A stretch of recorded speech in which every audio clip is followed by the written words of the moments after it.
Se o último Lacan estava preocupado com o real, ele também dará ao gozo seu valor e, consequentemente, dará importância ao corpo.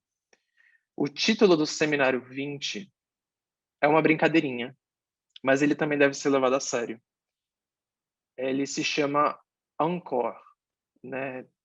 Encore, que nos demonstra de uma só vez os equívocos da língua, que é encore e uncorps, que é essa palavra pode ser homofoneticamente comparada com no corpo. No corpo e mais ainda. Por isso que ela é uma brincadeira. Então, em uma clínica onde o ato é por onde se exprime o desejo inconsciente, ao invés da palavra, temos que nos ater ao corpo e ao sujeito do inconsciente. Então, esse dualismo cartesiano entre o corpo e a alma precisa ser repensado.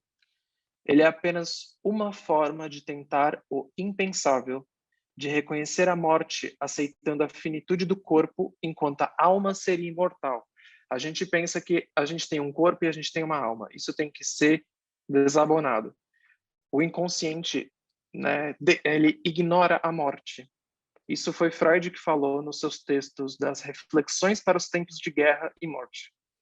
Ao mesmo tempo que esse dualismo entre corpo e alma tenta levar plenamente em conta a morte, ele, no mesmo gesto, nega a morte. O corpo é a alma. É pelo corpo que o inconsciente se faz mostrar. É pela fala que o significante se expressa. Dito isso, eu quero trazer um livrinho fascinante de Jairo Gervasi que se chama O Homem Tem um Corpo. Foi o final, a inspiração para essa palestra de hoje, né? Em que o sujeito do inconsciente só toca na alma por meio do corpo, que aí se introduz o pensamento. Sem um corpo, não há acesso ao inconsciente. Que imagina, se um paciente chegasse no seu consultório sem um corpo, como a gente teria um sujeito falante? Né? É um absurdo de imaginar, porque não dá. O corpo é importante por causa disso, porque é aí que o inconsciente se expressa. Mas a gente precisa deixar claro de qual corpo a gente fala. O corpo não é o organismo, tá? O organismo é aquilo que a gente partilha com os animais. Ele é um puro sistema de órgãos, né? Isso seria relegar ao nível da necessidade o corpo. E não é disso que se trata quando a gente fala de desejo e sintoma. O corpo é aquilo ao qual o objeto A se refere. É a fonte da pulsão desde Freud. O corpo do qual falamos está atrelado aos objetos pulsionais, ao seio e às fezes, ao olhar e à voz. A gente diz que o homem tem um corpo, não é um corpo, porque no princípio havia o objeto A, o objeto como causa do desejo. Lacan formalizou essas duas fontes pulsionais de Freud, que são os seios e as fezes, como objetos da demanda. Então, no estágio do desenvolvimento oral, o nosso pedacinho de bife com olhos demanda desse grande outro através do seio. Ele demanda o outro. Na fase anal, a demanda se inverte. Para o outro, esperando esse objeto precioso, de acordo com Lacan, que o bebê pode produzir.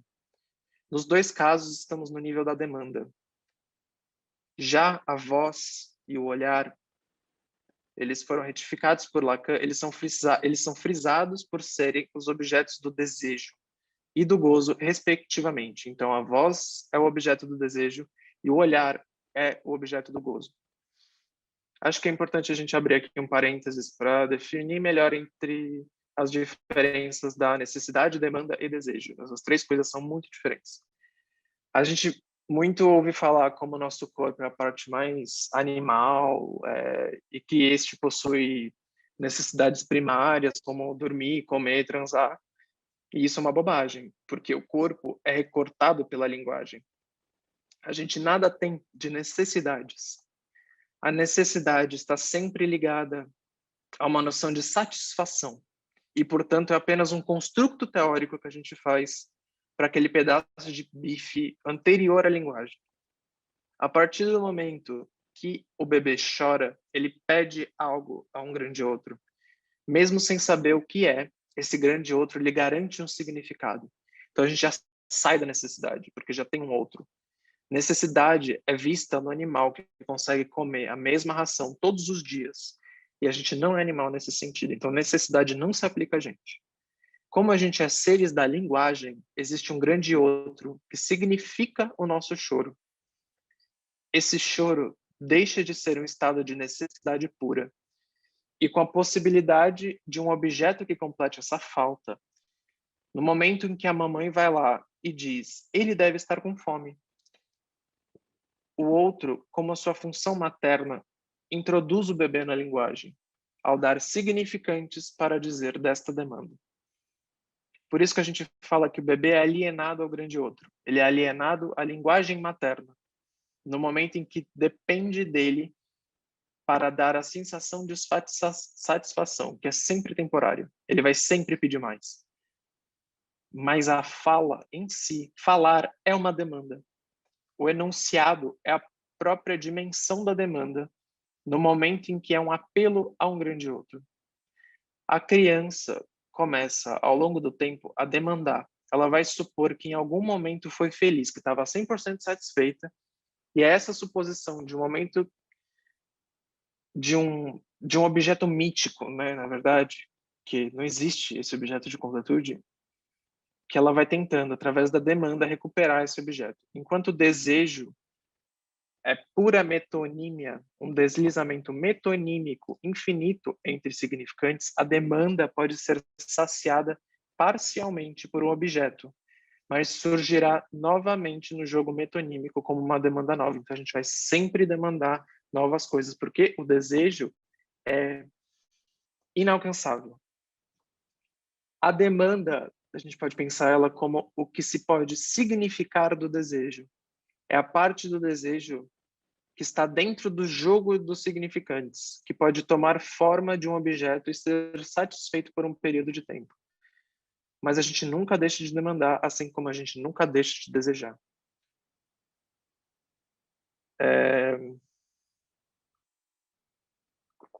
O sujeito demanda porque não sabe o que deseja. Esse estado de completude que não existe, que nem um furo na linguagem, onde o desejo advém. O desejo nunca acaba e a pulsão nunca morre. A gente é sujeito pulsional. O desejo não nasce do corpo, nasce do próprio desejo, como campo desejante. Isso separa um pouco a psicanálise do campo da medicina, que não tem nada de fisiológico no desejo. Ele é pura linguagem. Mas o furo pelo desejo deixa suas marcas, seus traços que são vistos no corpo.